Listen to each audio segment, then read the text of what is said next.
এটা হলো Saudi Dammam সিকো market. আর সিকো মার্কেটের পাশেই আমাদের বাসা। এখন আমি আছি আপনার ছাদের ওপরে।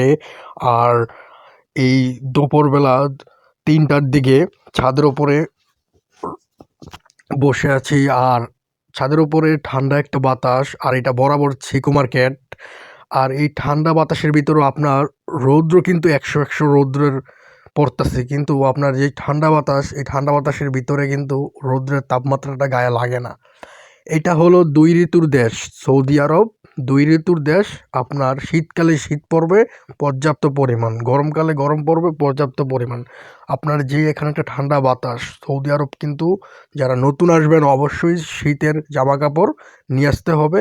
প্রচুর পরিমাণে ঠান্ডা পড়ে শীতকালে, এটা আপনার ধরে রাখতে হবে। আর এখানে কিন্তু ঠান্ডা বাতাসটা একটু বেশি আর কি, কিন্তু চলাচল ঘোরাফেরা করে মজা আছে। রোডে ঘোরাফেরা আপনার বেশিরভাগ শীতকালেই করে। গরমকালে তো আপনার যেটা গরম বাতাস থাকে, এই জন্য সৌদি আরব গরমকালে বেশি একটা, যারা বাংলাদেশি তারা ঘোরাফেরা বেশি একটা করে না, কেন কাজ কামে ব্যস্ত থাকে। সপ্তাহে একদিন শুক্রবারে ছুটি পেলে তারা বের হয় ঘুরতে। আজকের জন্য এই পর্যন্তই। আল্লাহ হাফেজ। সবাই ভালো থাকবেন, শরীরের যত্ন নেবেন।